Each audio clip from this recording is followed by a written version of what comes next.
ओम श्री साईनाथाय नमः। ओम श्री साईनाथाय नमः। ओम श्री साईनाथाय नमः। सभी साईं भक्तों को मेरा नमस्कार। साथियों, कथा प्रारंभ करते हैं। जैसा कि आपको पिछले भाग में सुनाया था कि कुलकर्णी सरकार का बेटा केशव शराब के ठेके में बाबा ने उसे पकड़ लिया और बाबा ने उसे पूरे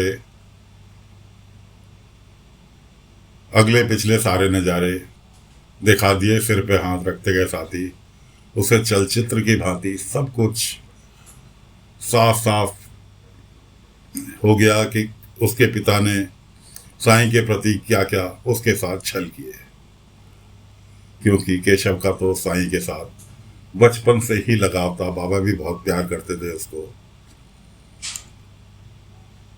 उसके बाद बाबा ने उसने कसम खा ली कि जी मैं आगे से कोई गलत काम नहीं करूँगा, ना सिगरेट पीऊँगा, ना शराब पीऊँगा। बिल्कुल शुद्ध व्यक्ति बाबा ने उसे बना दिया और उसे घर भेज दिया।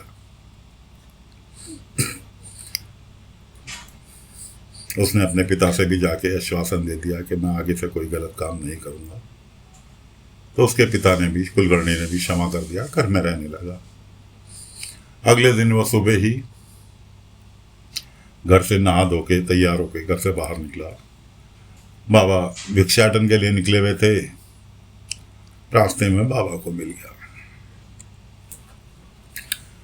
और बाबा के साथ हो लिया। बाबा से कहा, साईं मेरे से जो भी अपराध हुए, मैंने आपके साथ जो भी व्यवहार किया, उसके प्रति मैं बहुत शर्मिंदा हूँ और मैं ज़्यादा से ज़्यादा वक्त आपके साथ बिताना चाहता हूँ। बाबा ने क्या कहना था, बाबा ने तो कहा कि कोई दिक्कत नहीं है। बाबा के साथ साथ हो लिया। बाबा जहाँ जहाँ जा रहे थे गांव में, बाबा के साथ साथ वो घूम रहा था। इधर पिछले दिन जो था उससे एक दिन पहले की बात है, अब्दुल में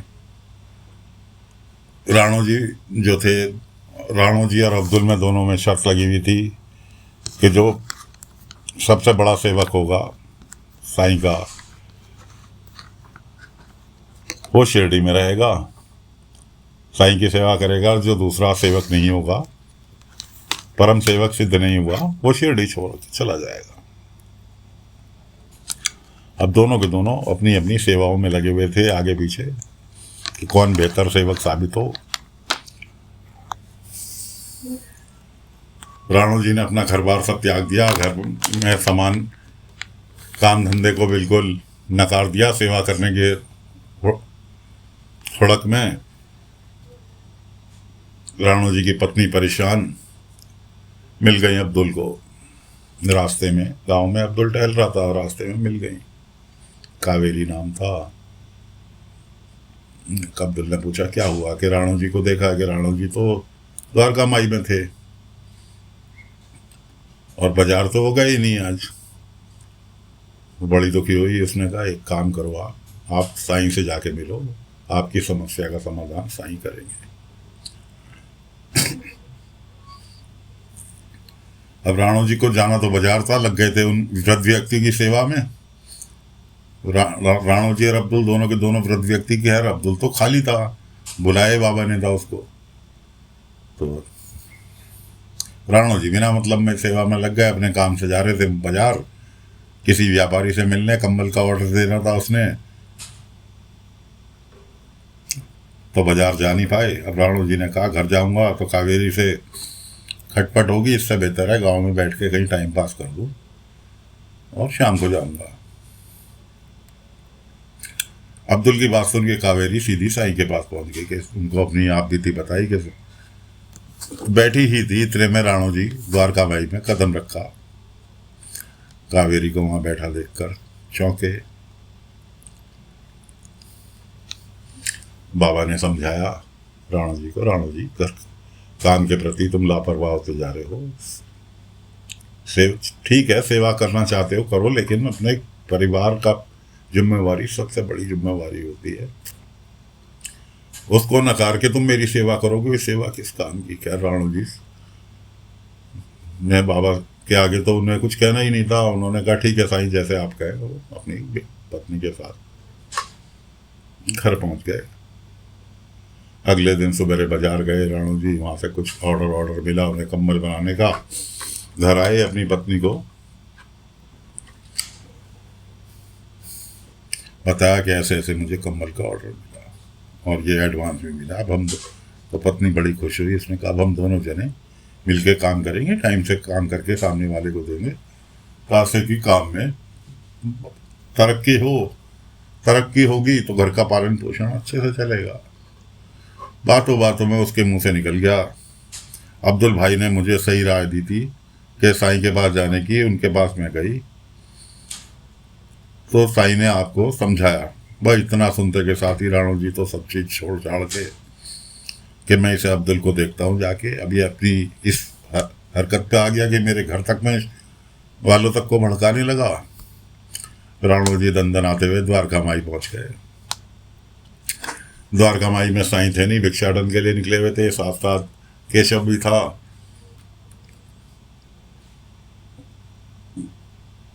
अब्दुल ने जो था साफ सफाई करने के बाद बाबा से मिल आने जाने वाले थे, वो उनको सबको व्यवस्थित करके बैठा रखा। हाँ ठीक है कि एक लाइन में बैठ जाओ, पहले जो आया है साईं उससे पहले मिलेंगे। इस तरह से उसने लाइन लगवा दी सबके आने जाने वालों की। अब राणू जी दंदन आते हुए पहुंचे तो गांव वालों ने उसे द्वारका माई में जो मिलने आने वाले थे, उन्होंने कहा लाइन में लग जाओ भाई। साईं बाबा का सेवक अब्दुल जो रहता है वो कह के गया लाइन लगा लो। अब्दुल कौन होता है कहने वाला। इस तरह से राणू जी जो थे उन व्यक्तियों से जो बाबा से मिलने आए थे उनसे ही भिड़ गए। खैर जी मुआ चाई होती रही। उसके बाद इतने में अब्दुल भी आ गया। अब्दुल आया, अब्दुल से होने लगी, यहाँ तक कि दोनों में लठिया डंडे तक उठ गए। लठिया डंडे उठाए ही थे, इतने में बाबा ने केशव के साथ द्वारका माई में प्रवेश किया। देख के बाबा को बहुत गुस्सा आया। बाबा ने कुछ नहीं कहा, दोनों की सुनी।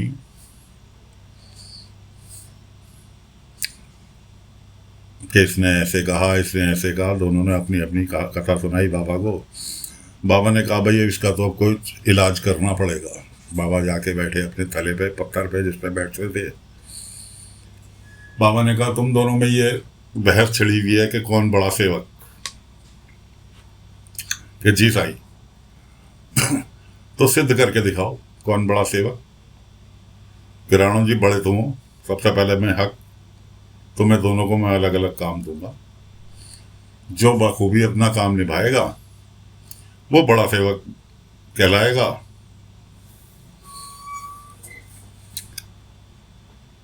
तो राणू जी सबसे पहले आप बड़े हो तो आपको मैं काम देता हूं कि सेवक का पहला धर्म क्या होना चाहिए, बताओ, सिद्ध करो। अब्दुल खड़े हुए देख रहे हैं, केशव खड़े हुए देख रहे हैं, यहाँ तक कि बाबा से मिलने जो आए थे वो सब लोग तमाशा देख रहे हैं। सब लोग तमाशा देख रहे हैं। राणू जी ने कहा सेवक का भाई पहला धर्म है अपने। अब जैसे आप घूम के आ रहे हो, आपके पैरों में दर्द हो रहा होगा। बाबा ने कहा हाँ दर्द तो हो रहा है, तो मैं अच्छे से आपकी मालिश करता हूँ, पैर दबाता हूँ ताकि आपको आराम मिले। सेवक का ये धर्म होता है। और मैं अभी आया देसी घी से मालिश करूंगा आज आपके पैरों की, उससे आपको आराम मिलेगा। बाबा ने कहा ठीक। इतना कह के राणू जी चले गए अपने घर। काम धंधा ना करने की वजह से घर में घी की मात्रा, देसी घी की मात्रा बहुत कम थी। जो कि उनका बेटा था, सब्जी बाजार से सब्जी भाजी ना लाने के कारण कावेरी जो थी अपने बेटे को खाना बना के घी से खिला रही थी कि ले तो घी से खा ले। राणा जी ने घर पे जाके कहा घी कहाँ है, कि क्या ढूंढ रहे हो। इधर उधर देखा कि घी का डिब्बा देख रहा हूँ। मैंने कहा घी का डिब्बे में थोड़ा सा घी है और वो मैंने इसको तुम्हारे बेटे को दिया, रोटी खा रहा है उससे। राणू जी ने उसके हाथ से डिब्बा छीना, एक दिन भूखा रह लेगा तो कुछ नहीं बिगड़ जाएगा। डिब्बा लेके और पहुंच गए। कावेरी के मना करने के बावजूद कावेरी जीतती रही, उसको धक्का देके पहुंच गए द्वारका माई और लगे बाबा के पैरों की मालिश करने। डिब्बे में दोस्तों मान लो ज़्यादा ज़्यादा 100 ग्राम 100-125 ग्राम घी होगा, कम ही हो, इस उससे मालिश करने लगे। अब जैसे जैसे बाबा के पैर में, बाबा पलोती मारे बैठे थे, एक पैर नीचे उतारा और उसकी मालिश करने के लिए राणो जी को दे दिया। अब राणो जी उस पैर पे घी लगा रहे हैं और घी गायब हुआ जा रहा है। पैर पे घी लगा रहे हैं, मालिश करने के लिए एक हाथ लगाएं, पैरों पे से घी सूख जाए, फिर घी लगाएं। इस तरह से करते करते पूरा डिब्बा निचुड़ गया, राणो जी का घी खत्म। इधर राणो जी घी पैर में लगा रहे हैं, उधर बाबा ने राणो जी के बेटे की कटोरी में घी भरना चालू कर दिया। जो घी बाबा के पैर पे लग रहा था वो वापिस उसकी कटोरी में जाके इकट्ठा हो रहा था। कावेरी भी हैरान, उसका बेटा भी हैरान राणो जी का कि ये सब साईं के चमत्कार हैं कि घी अपने आप कटोरी के अंदर कैसे आया। ये सब साईं के उन्होंने घर बैठे बैठे बाबा के हाथ जोड़े, बाबा का शुक्रिया अदा किया कि साईं आपके द्वारका, आपके शिरडी में रहते कोई भूखा नहीं रहेगा, किसी को कोई परेशानी नहीं आ सकती, ये सब आप ही के चमत्कार है। जब घी खत्म हो गया, राणो जी मालिश करते करते हाफ गए, साईं जरा सा पानी पी लूं। वो पानी पीने के लिए गए, वहीं द्वारका माई में मटके में पानी रखा था, पानी पीने के लिए गए। अब बाबा ने कहा, हाँ अब्दुल अब तुम बताओ। राणो जी तो थक गए, मालिश करते करते इनका घी भी खत्म हो गया, अब तुम्हारी बारी है। ये जो सब लोग बाहर खड़े हैं मेरे से मिलने आए हुए, इनके साथ में एक महिला है, उनके पास एक बच्चा है जो उनकी नहीं सुनता, बहुत चंचल है, और वो इसी के लिए मेरे पास आए हैं, क्या तुम उस बच्चे को मेरे पास पकड़ के ला सकते हो? उसने कहा, हाँ साईं अभी लाया। अब अब्दुल जैसे ही द्वारका माई से बाहर निकले, बच्चे को पकड़ने चले, वो बच्चा क्या मजाल जो हाथ में आ गया। हर तरह के प्रयास कर लिए अब्दुल ने, प्यार से डांट के, बच्चा हाथ नहीं आया। यहाँ तक कि अब्दुल को थका दिया, इतना दौड़ाया उस बच्चे ने। द्वारका माई के आंगन में ही दौड़ लगाते लगाते, लेकिन वो अब्दुल के हाथ नहीं आया। बच्चा क्या नहीं आया, कुछ बाबा की दोनों को शिक्षा देनी चाह रहे थे, इसलिए वो हाथ नहीं आया। हार के अब्दुल आके खड़ा हुआ, साईं मैं हार गया। उधर राणो जी ने भी कहा, साईं मैं हार गया। बाबा ने कहा, तुम अपने आप को दोनों परम सेवक कहते हो, तुमसे इतना सा काम नहीं हुआ। मैंने कब किससे इच्छा की है, जाहिर की है मेरी सेवा करने की, कि मैंने तो आज तक किसी से सेवा करने की इच्छा जाहिर ही नहीं की। ना मैंने किसी सेवक को रखने की आज तक कोशिश नहीं की। जब से मैं शिरडी आया हूं, इतने साल मुझे यहाँ हो गए, मैंने कभी किसी से सेवा की इच्छा जाहिर नहीं की। यहाँ तक कि अगर किसी ने सेवा करने की इच्छा जाहिर भी की है तो मैंने सिर्फ इतना ही कहा है कि प्रेम भाव से एक दूसरे की मदद करो, यही मेरी सबसे बड़ी सेवा होगी। कि मुझे प्रेम चाहिए, आपकी सेवा नहीं चाहिए। प्रेम से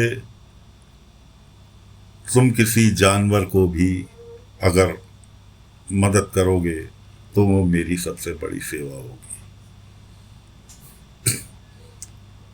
एक दूसरे में प्यार से रहोगे, वो मेरी बहुत बड़ी सेवा होगी। किसी भूखे व्यक्ति को भोजन कराओगे, वो मेरी बहुत बड़ी सेवा होगी। और राणो जी तुम तो बच्चे के मुंह से घी छीन कर लेकर आए, तुमने क्या सोचा मैं प्रसन्न होऊंगा? किसी के बच्चे के मुंह का निवाला तुम मेरे पैरों में मालिश के लिए लगा रहे हो, क्या मैं प्रसन्न होऊंगा इन चीज़ों से?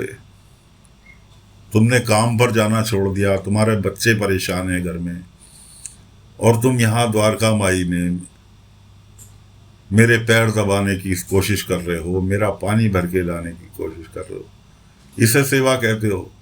जिसके बच्चे, क्या मैंने कभी किसी बच्चे के मुख से, मैंने तो जानवर के मुख से कभी निवाला नहीं छीना कि अगर मेरे सामने जानवर आके खड़ा हो गया, भूखा है, मुझे पता लगा भूखा है ये, तो मैंने तो अपने मुंह का निवाला उसको दिया। तुम सोच रहे हो कि मैं बच्चे के मुंह के निवाला छीन कर तुम लेकर आए, मैं उससे प्रसन्न होऊंगा? तो राणू जी, तुम और अब्दुल, तुम दोनों ही परम सेवक की परीक्षा में असफल हुए। दोनों ने कहा, हाँ साईं। अब सेवा में तुम असफल हुए, परम सेवक की परीक्षा में तुम असफल हुए, तो अब तुम दोनों खुद तय करो कि तुम्हारे साथ क्या होना चाहिए। और मैं चला। बाबा ने केशव को साथ लिया, जितने भी उनसे मिलने वाले थे सबको इशारा किया, वो सब बाबा के पीछे पीछे हुए और जाके कहीं बाबा तो पेड़ की छाँव में बैठे, उनका इलाज किया। जो जिस काम से आया था उनकी सुनी, क्योंकि बाबा को पता था इनके दोनों के रहते यहाँ बात करना असंभव है, कि जब तक इन दोनों का इलाज नहीं होगा तब तक यहाँ द्वारका माई में शांति नहीं हो सकती, इसलिए इन्हें कुछ देर के लिए अकेला छोड़ दिया जाए। उधर गांव के अंदर खेल तमाशे वाले दोबारा आ रहे हैं। जैसे नुक्कड़ नाटक लेकर चलते हैं, थिएटर लेके चलते हैं, उस तरह से ग्रामीण आज भी महाराष्ट्र में गांव के एरिया में इस तरह के तमाशे होते हैं। गाड़ी पे उनकी पोस्टर वोस्टर लगा के नौटंकी वाले ऐलान करते फिर रहे हैं कि जी ऐसे ऐसे गांव में तमाशा, रानी दमयंती और इसका और उसका नाटक आ रहा है, सभी देखने आए। बच्चे बड़े खुश, सब आपस में हाँ हम भी देखने चलेंगे, हम भी देखने चलेंगे। लेकिन दो बच्चे बड़े दुखी, उन्होंने कहा हम नहीं जाएंगे। अब तात्या, जिपरी, चंपा सब परेशान, क्यों नहीं जाओगे भाई, तुम हमारे दोस्त तो साथ देखने जाएंगे। ऐसे करते करते वो पहुंच गए द्वारका माई। इतने में वापस बाबा भी अपने कार्य से फ्री होके सब जो उनसे मिलने वाले आए थे उनसे मिल मिला के पहुंचे द्वारका माई। तो देखा दोनों जने आपस में अब्दुल और राणो जी गले मिल रहे हैं। बाबा देखकर मुस्कुराए। बाबा के जाने के बाद दोनों की अपनी अपनी गलतियां समझ में आई। दोनों ने एक दूसरे से माफी मांगी। अब्दुल कहने लगा, राणो जी आप तो यहीं के हो, आपके बीवी बच्चे भी हैं, मैं तो ठहरा अकेला, इसलिए मैं तो शिरडी छोड़कर जा रहा। अब्दुल को बाबा समझा गए थे हिंदी में कि अब्दुल तुम ढूंढ रहे थे परिवार।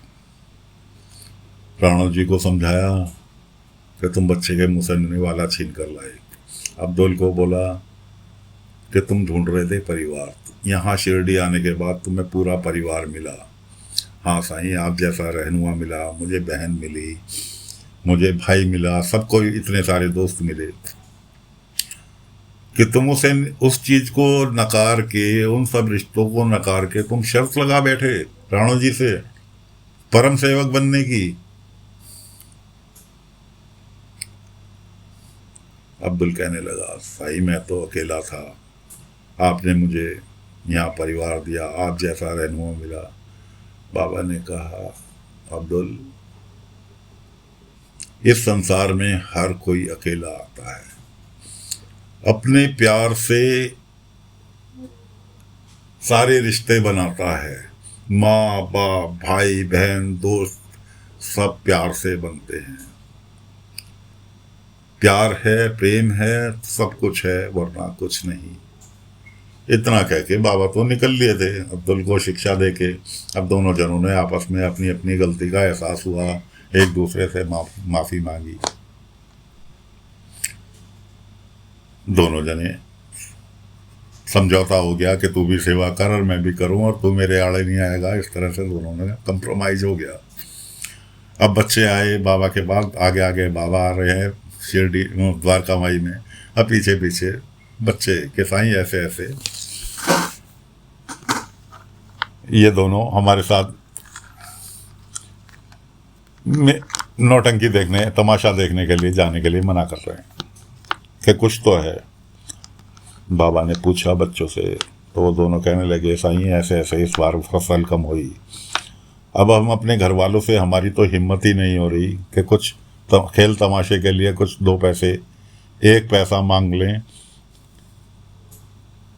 सभी बच्चों की समझ में आई।